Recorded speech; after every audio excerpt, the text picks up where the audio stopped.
할렐루야. 아멘. 아이고, 또 이렇게 이 오후에 하나님 앞에 예배하러 나오신 여러분들 너무나도 환영하고 축복합니다. 아멘. 날씨가 너무나도 좋죠. 네, 날씨 너무 좋아가지고 따뜻해서 다들 봄나들이 가고 또 오늘 또 축구도 하는 것 같아요. 그래서 우리 청년들 막 축구하러 가는 축구 보러 가는 것 같은데 우리 성도님들 이렇게 나오셔서 너무나도 감사하고 또 우리 하나님 너무 기뻐하실 것 같습니다. 아멘. 아까 전에 오후에 저희 오후 예배팀 찬양하는데 너무 은혜롭지 않으셨습니까? 좀 어떻게 느끼셨는지 모르는데 우리 마지막에 그 주 예수 나의 산소망, 이 찬양 여러분들 뭐 들으셨을 수도 있고 평소에 자주 불렀었던 찬양인지 모르겠는데 우리 김용윤 장로님께서 어떻게 이게 선곡하시는지 잘 모르겠는데 그 요즘 되게 유행했던 영화가 하나 있어요. 신의 악단이라고 혹시 아시나요?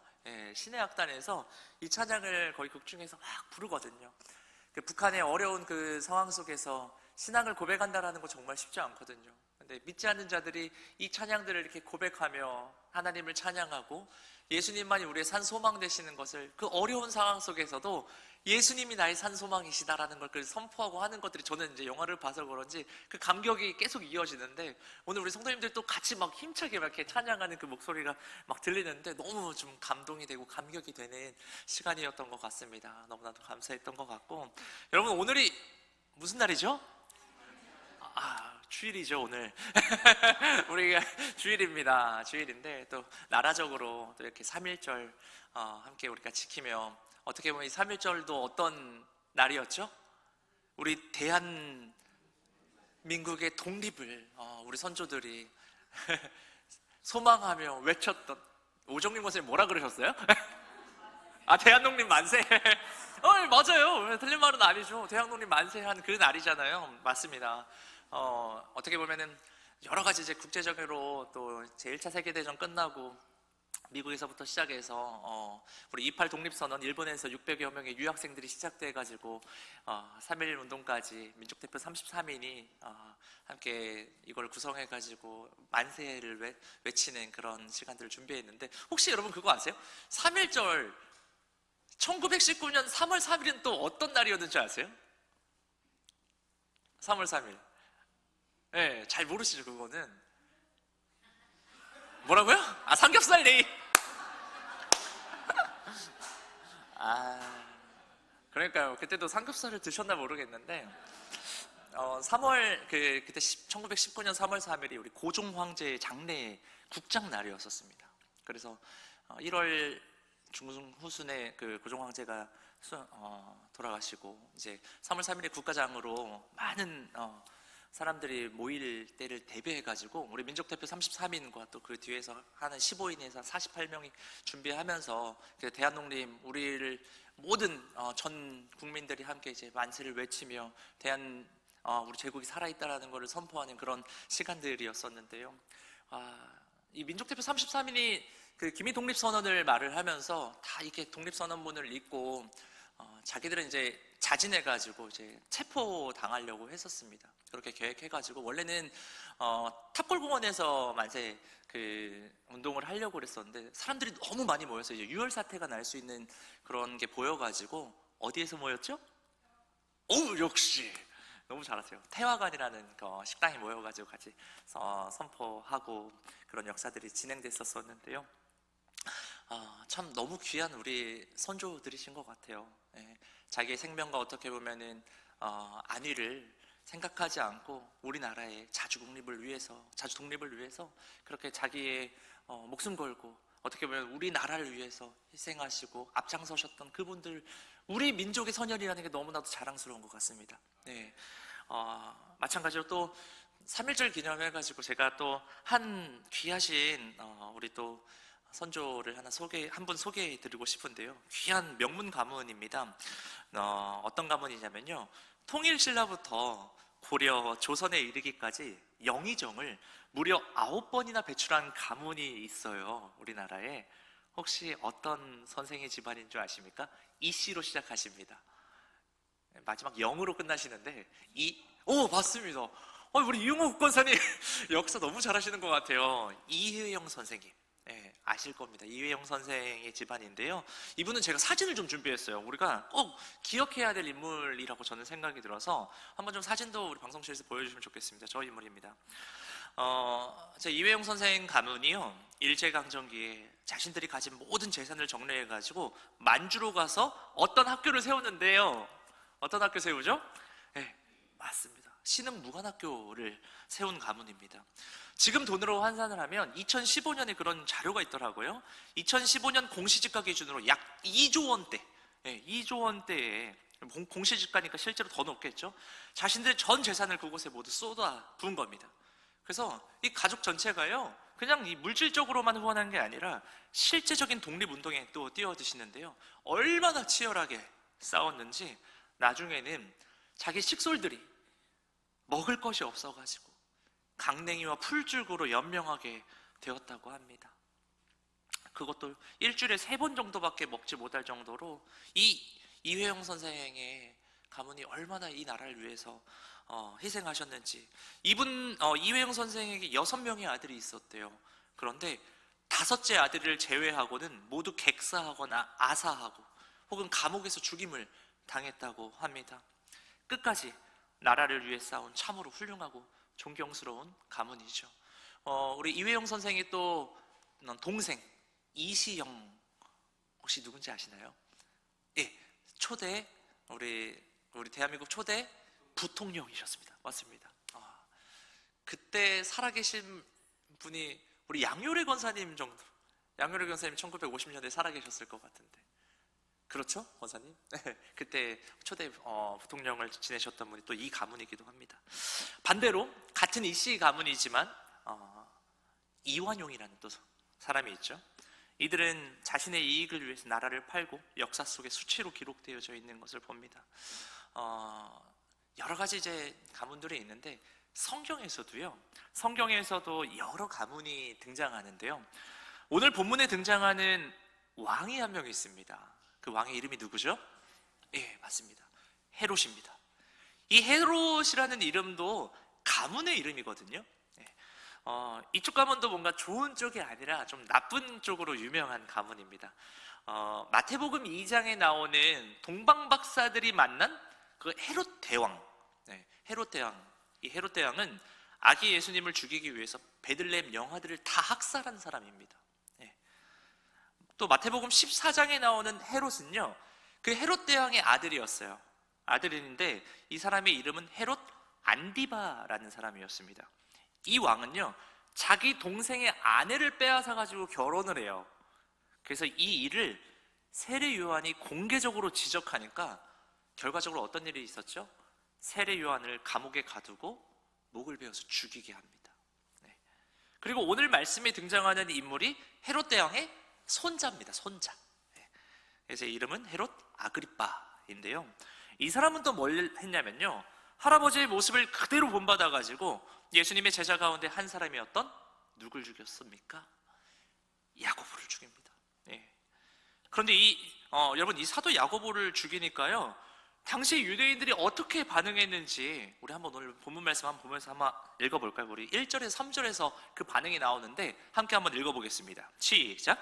그때에 헤롯 왕이 손을 들어 교회 중에서 몇 사람을 해하려 하여 요한의 형제 야고보를 칼로 죽이니 유대인들이 이 일을 기뻐하는 것을 보고 베드로도 잡으려 할세. 때는 무교절 기간이라. 아멘. 유대인들이요, 이 헤롯 아그리빠가 이 야고보를 죽인 일을 보고요, 어떻게 했다고 그러죠? 기뻐했어요. 기뻐했습니다. 너무 악한 모습이죠. 저는 이 모습과 여러 자료들 통해 가지고 또 이 헤롯에 대해서 좀 더 깊이 알아볼 수 있는 좀 기회가 이번에 있었는데요. 그 유대의 유명한 역사학자 요세푸스의 유대 교대사를 보면 이 헤롯 아그리빠에 대해서 좀 소개가 되어져 있는데, 이 사람이 정치적 야망이 매우 컸던 왕이라고 합니다. 그래서 그 로마의 황제들과도 긴밀한 친분 관계를 맺고 있었고, 자신이 식민지로 다스리고 있던 그 유대인들과도 비교적 되게 좋은 관계를 유지하고 있었다고 해요. 그래서 그가요, 유대인들의 마음을 잘 다룰 줄 아는 정치가였다고 합니다. 그러니까 이 헤롯 아그리빠가 유대인들이 뭘 이렇게 원하는지 너무나도 잘 알았어요. 이 사람 정치적으로 고수였어요. 그래서 그들이 원하는 것을 너무나도 잘 알고 다 해주는 거죠. 예. 그래서 유대인들이 이 예수 믿는 사람들 너무나도 싫어하니까 예수님의 제자였고 요한의 형제였던 야고보를 그냥 서슴없이 죽여버리는 겁니다. 예. 왜? 자기 인기 얻기 위해서. 그런데 여기서 끝이 아니에요. 한번 이 야고보를, 예수님의 제자인 야고보 한번 죽이는 모습을 보니까 여론이 너무 좋은 거예요. 여론이. 예, 민중들이 너무 좋아해요. 그러면서 자기를 더욱 지지해 주는 걸 느끼니까요, 이제는 사도들 가운데 대표, 그리고 예루살렘 교회의 수장이었던 베드로까지 붙잡아 죽이려고 하는 모습이 나오는 겁니다. 그래가지고 베드로 죽이려고 일단 체포한 거예요. 체포해서 감옥에 집어넣은 거죠. 그게 오늘 본문의 배경입니다, 여러분. 예. 그런데 여러분, 이 인간이 아무리 자기들의 계획대로 악한 일을 꾸민다고 해도요, 이 모든 역사를 주관하시는 분이 누구시죠? 아멘. 네, 우리 하나님이신 것을 우리가 잊지 않기를 축원합니다. 아멘. 오늘 본문 한번 잘 보세요. 우리 하나님이 어떻게 역사하시는지. 오늘 본문도 정말 극적인 장면들이 나오는데요, 아까 3절 마지막에 이 헤롯이 베드로를 죽이려고 감옥에 넣으려던 때가 언제였었죠? 맞습니다, 여러분. 그때가 무교절 기간입니다. 그러니까 이게 유대인의 3대 명절 기간 중에 가장 큰 명절인 유월절 기간이었는데, 유대인들은요 이 유월절 동안에는 사람을 처형하지 않았어요. 그래서 헤롯은요 타이밍을 보고 있었던 것이죠. 자료를 보면 당시 이 베드로가 갇힌 감옥이요, 성전 모퉁이에 있던 안토니아 요새의 지하 감옥이었다고 하더라고요. 이 감옥은요 한 사람의 죄인에게 무려 16명의 군인들이 붙어가지고 이 감옥을 4명씩 한 조가 돼가지고 24시간 동안 철통같이 감시한 그런 감옥이었어요. 그래서 이 유월절만 끝나면 바로 처형하겠다는 그 헤롯의 그 철저한 계략이 보이는 거죠. 어떻게 해서든 얘는 내가 처형하겠다라는 그 모습이 보여지는 거죠. 그럼 이 상황을 당시 초대교회의 시점으로 한번 보게 되면, 이거는 지금 이제 뭐 전체적인 상황이라고 지금까지 제가 설명드렸다면, 이제는 당시 초대교회 시점으로 한번 생각을 해보는 거예요. 당시 예루살렘 교회, 이제 초대교회, 교회가 세워지고 어떻게 보면 너무나도 큰 위기가 닥친 거예요, 교회 입장으로서는. 왜냐하면 오순절에 성령이 예루살렘에 임하고 복음이 이 예루살렘을 넘어가지고 사마리아 땅으로 막 퍼져나가면서 놀라운 성령의 역사들이 일어나던 시기였습니다. 거기에 저번에 우리가 봤었지만 고넬료와 같은 이방인에게도 놀라운 역사들이, 성령이 막 임해가지고 막 부흥하는, 교회가 막 부흥하는 그런 흐름 속에서 이 모든 교회의 지도자였던 이 베드로가 붙잡히는 위기가 찾아온 것이죠. 우리 어른들 더 잘 느끼실 거라고 생각합니다. 우리 교회도 그렇고 어떤 사업도 마찬가지지만 어디 가나 이 리더가 너무나도 여러분 중요하잖아요. 예. 모든 구성원들이 당연히 중요하지만 그래도 이 리더의 역할과 임무가 막중하다라는 것을 너무나도 여러분 잘 아실 거라 생각이 듭니다. 그런데 이렇게 중요한 순간에 이 모든 걸 이끌어가고 있는 그 리더가 부재한다라는 거, 이거는요 한 공동체를 너무나도 어렵게 하는 요인입니다. 이때 이 베드로와 예루살렘 교회 성도들이 이런 위기 가운데 어떻게 대응하는지가 나와 있는 게 바로 오늘 본문이에요. 이 위기 극복의 이야기를 오늘 한번 여러분과 살펴보려고 하는데요, 먼저 지금 베드로, 우리 예루살렘 교회의 리더인 이 베드로는 이런 상황에서 좀 어떤 자세를 취하는지 우리 본문 6절을 한번 읽어봤으면 좋겠습니다. 시작! 헤롯이 잡아내려고 하는 그 전날 밤에 베드로가 두 군인 틈에서 두 쇠사슬에 매여 누워 자는데 파수꾼들이 문 밖에서 옥을 지키더니. 아멘. 그러니까 이제 유월절 기간이 끝났어요. 그리고 이제 베드로를 죽이려고 하는 바로 전날 밤, 이제 처형하려고 하는 그 전날 밤에 베드로 뭐 하고 있습니까? 누워서 자고 있어요. 근데 여러분 이거 잘 모르시는 분들도 있을 수 있을 것 같은데요, 여러분 베드로가요 그냥 홀몸이 아니었어요. 당시 이 사람 그냥 그때 총각이 아니었습니다. 베드로 결혼한 사람이에요, 여러분. 처자식이 있었고 형제와 부모가 있고 무엇보다 수천 명의 성도들이 있는 교회의 지도자입니다. 그런데 베드로가 지금 이렇게 편안하게 자고 있는 모습, 어떻게 이럴 수 있을까? 어떻게 이럴 수 있을까? 그 이유가 성경에 직접적으로 기록되어 있지는 않지만 이 베드로의 삶의 모습을 볼 때 이 잠은 그냥 잠이 아니라고 생각이 들어요. 왜냐하면 이 잠은요 베드로가 기도 후에 잠이라는 것을 우리가 기억했으면 좋겠어요. 왜 그러냐면 베드로는 성령의 역사로 성령에 충만한 사람이었습니다. 그래서 늘 기도하는 사람이었죠. 그래서 이 베드로의 모습은요, 기도한 후에 하나님께서 주신 응답을 신뢰하고 모든 것을 하나님께 맡긴 채 잠자리에 든 모습이라고 충분히 해석할 수 있는데요. 왜냐하면 우리가 이제 빌립보서 4장 6절 7절 말씀을 보시면 왜 이런 믿음이 나올 수 있는지를 볼 수가 있는데, 이 믿음에서 나오는 것 같아요. 우리 빌립보서 4장 6절 7절 한번 읽어볼까요? 시작! 아무것도 염려하지 말고 다만 모든 일에 기도와 간구로 너희 구할 것을 감사함으로 하나님께 아뢰라. 그리하면 모든 지각에 뛰어난 하나님의 평강이 그리스도 예수 안에서 너희 마음과 생각을 지키시리라. 아멘. 여러분, 참된 믿음의 사람에게 분명하게 나타나는 특징이 하나 있는데요, 그게 뭐냐면 바로 이 상황과 환경은요, 비바람이 몰아치고 엄청난 풍랑이 있을지라도 그 가운데 그 마음은 풍랑이 없는 거예요. 이게 기도하는 사람의 특징입니다. 그 안에 평안이 있어요.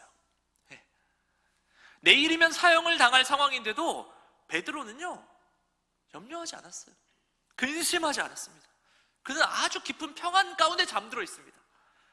여러분, 우리 어른들 이런 말씀 하세요. 하나님이 사랑하는 사람에게 하나님이 뭘 주신다고요? 잠을 주신다, 이런 얘기들 이제 여러분 많이 알고 계신데, 이 잠 안에 담겨 있는 언어가 뭐가 있냐면 평안입니다. 평안을 주신다는 거예요. 오카는 목사님께서요, 이 베드로의 상태에 대해서 이렇게 기록하셨는데요, 이 베드로는 오순절 성령 강림 이후에 성령을 체험한 후에 그의 삶에는 더 이상 근심과 염려가 남아있지 않았다라고 말씀을 하시더라고요. 왜 그랬냐면 베드로는요, 기도하는 사람이었기 때문입니다. 기도하는 사람이 잘하는 게 뭐냐면 하나님께 맡겨요. 기도했으니까 끝난 거예요. 그래서 편히 잠들 수 있었던 겁니다. 여러분, 좀 그걸 누리고 계십니까? 하나님 앞에 우리가 기도하면 하나님께서 해결하십니다. 우리가 그 믿음이 우리 가운데도 있었으면 좋겠어요. 하나님께서 해결하시고 나의 기도에 은밀하게 일을 행하시는 그 여호와 하나님을 우리가 기억하며 살아가기를 소망합니다. 아멘. 그러면요, 그때 교회는 또 무엇을 하고 있었을까? 교회 공동체는 이 베드로가 이런 상황에 있을 때 뭘 하고 있었습니까?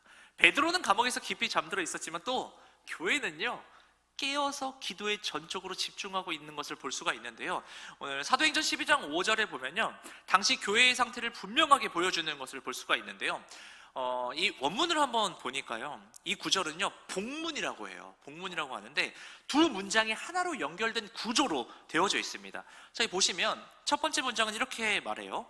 베드로는 감옥에 갇혀 있었다. 베드로는 감옥에 갇혀 있었어. 여기서 주어는 베드로입니다. 그의 물리적인 현실이나 인간적인 한계가 분명히 드러나는 그 표현이에요. 그런데 이 두 번째 문장에서는 이렇게 또 이어집니다. 그러나 그를 위한 기도가 하나님의 교회 안에서 강렬하게 일어나고 있었다. 여기서 주어는 뭡니까? 베드로가 아니라 기도예요. 이 말씀에서 분명히 말해주고 있는 거죠. 베드로는 갇혀 있었지만 교회는요, 묶여있지 않았다는 것입니다. 그리고 이 말씀의 주어는 베드로도 교회도 아니고 기도였다는 겁니다. 그런데 여기서 하나 더 볼 수 있는 게 뭐냐면 이 기도가 평범한 기도가 아니었다라는 거예요. 다음 페이지를 한번 넘겨주시면요, 우리말 성경에는요, 간절히 하나님께 기도하더라 라고 기록되어져 있어요. 여기서 이 간절이라는 단어가 보시면 이게 ektenos라는 단어인데, 이 단어가 성경에 단 2번밖에 등장하지 않아요. 그게 어디냐면 오늘 이 본문이랑 누가복음 22장 44절, 예수님께서 겟세마네 동산에서 땀이 핏방울이 되도록 기도하실 때 사용되었던 단어가 이 구절과 그때 구절, 이 2개밖에 안 써요. 이 말이 무슨 말이냐면 이 기도가 그냥 하나님 도와주세요, 하나님 도와주세요, 그런 형식적인 기도가 아니라 사활을 건 기도, 목숨을 걸고 드리는 그 기도였다라는 것입니다. 그러니까요, 이 예루살렘 교회는요, 예수님의 이 겟세마네 기도를 그대로 닮은 기도를 지금 드리고 있는 것입니다. 저는 어쩌면 이 기도가 우리 민족대표 33인의 우리 기독교인들 많이 있었지만 그때 당시에 우리 독립을 외치는 우리 선조들이 정말 이런 기도를 했다고 저는 생각도 들어요. 지금 우리가 그 기도를 또 물려받아야 된다고 생각합니다. 여러분, 교회가요, 베드로가 잡혀간 그 순간부터 멈추지 않고 기도하기 시작했습니다. 그때 어떤 일이 벌어졌는지 오늘 말씀은 또 우리에게 증거해주고 있는데, 우리 7절 한번 다 같이 읽어볼까요? 시작! 호련히 주의 사자가 나타나매 옥중에 광채가 빛나며 또 베드로의 옆구리를 쳐 깨워 이르되 급히 일어나라 하니 쇠사슬이 그 손에서 벗어지더라. 아멘. 여러분, 보신 것처럼요, 호련히 천사가 등장합니다. 그리고 베드로를 깨워요. 그런데 베드로가 얼마나 깊이 잠들어 있었습니까? 안 일어나니까 천사가 옆구리를 막 쳐서 깨우거든요. 그런데 놀라운 일들이 벌어집니다. 그 철통같이 감시하던 군인들이 있었음에도 불구하고 모든 것이 아무런 문제 없이 무사하게 그냥 통과되는 그 놀라운 기적의 역사들, 거기에 베드로를 묶어있던 이 3개의 쇠사슬이요, 억지로 끊어진 것도 아니고 그냥 자연스럽게 풀려버립니다. 9절에 나오는 베드로 한번 반응 한번 볼까요? 베드로가 또 어떤 반응인지 9절도 한번 읽어봤으면 좋겠습니다. 시작! 베드로가 나와서 따라갈새 천사가 하는 것이 생시인 줄 알지 못하고 환상을 보는가 하니라. 그러니까 베드로가 이게 막 잠결해가지고 이게 꿈인지 생시인지 이게 현실이 아닌 환상인 줄로 착각할 정도였던 거죠. 말도 안 되는 일들이 막 벌어지니까요. 여러분, 우리가 이 신앙생활 하면서 우리가 정말 붙잡고 가야 할 믿음이 무엇이냐면요, 바로 우리 교회가 한 마음으로 간절하게 합심하여 기도할 때요, 이처럼 놀라운 기적의 역사가 우리 교회 가운데도 분명히 일어날 줄 믿습니다. 아니, 우리가 이 믿음을 놓치면 안 됩니다. 하나님께서 왜 2000년 전에 이 이야기를 오늘 지금을 살아가고 있는 우리에게 지금 주고 계시는지 아십니까? 바로 이 역사가 지금도 우리 가운데 동일하게 나타난다는 것을 알려주시려는 것인 줄 믿습니다. 아멘. 상황과 환경은 달라지고 사람은 바뀌었지만 우리 하나님은요, 2000년 전이나 지금이나 변치 않으시는 하나님인 줄 믿습니다. 아멘. 오늘 이 베드로의 모습 속에서 지금 우리에게도 적용할 수 있는 부분들이 보이는데요, 지금 여러분, 베드로가 어디에 묶여 있었습니까? 쇠사슬에 온몸이 묶여 있었습니다. 그런데 여러분, 우리의 삶을 가만히 들여다보면요, 겉으로는 우리가 지금 이렇게 교회에서 봤을 때 다 잘 지내는 것 같아 보여도 보이지 않는 쇠사슬에 묶여 살아가는 우리 오늘날의 성도들이 너무나도 많이 있습니다. 교회에 올 때는 우리가 웃으며 인사하고 아무 일 없는 것처럼 이야기하지만 실제 우리의 각자의 삶 속에서는요, 아픔의 그런 쇠사슬, 상처와 그 고통의 쇠사슬, 다 각자만의 어려움들이 있으시잖아요. 여러분, 우리가 이때 꼭 이 말씀을 기억했으면 좋겠습니다. 베드로의 쇠사슬이 성도들의 간절한 합심 기도를 통해서 풀어졌던 것처럼 우리 인생의 쇠사슬 역시 기도를 통해 풀어질 줄 믿습니다. 아멘. 그래서 기도가 우리에게 너무나도 중요한 것입니다. 여러분, 교회를 교회되게 하는 것이 무엇인지 아십니까? 다른 거 없어요. 우리 목사님 계속 말씀하세요. 뭐밖에 없어요? 말씀과 기도밖에 없습니다. 근데 우리가 아는데 이걸 실천하지 않으면 아무것도 아닙니다. 이제는요, 우리가 그 말씀과 기도를 실천하는 것에 우리의 힘을 모아야 될 줄 믿습니다. 아멘. 너무 감사하게 우리 말씀에 힘쓰시기 위해서 우리 통독반 많이 신청해 주셨어요. 감사합니다. 큐티도 많이 신청해 주시고 우리 함께 좀 이제 새학기 3월 시작됐는데요, 한번 말씀으로 또 우리 큐티함으로 그리고 기도하는 것에 우리가 함께 합심하여 힘을 낼 수 있는 우리 큰빛교회 되기를 소망합니다. 아멘. 그래서요, 우리 가운데 각자가 묶여있는 많은 여러 가지 쇠사슬이 있죠. 한번 기도하는 가운데 하나님께서 어떻게 풀어나가시는지 우리 한번 2026년에 그 하나님의 역사를 함께 경험할 수 있는 시간 되기를 소망합니다. 아멘. 그렇게 우리 하나님께서 역사하시는 것을 우리가 함께 경험하며 나아갈 수 있는 또 이번 한 주 또 2026년 되기를 소망하며 이 시간 기도하겠습니다.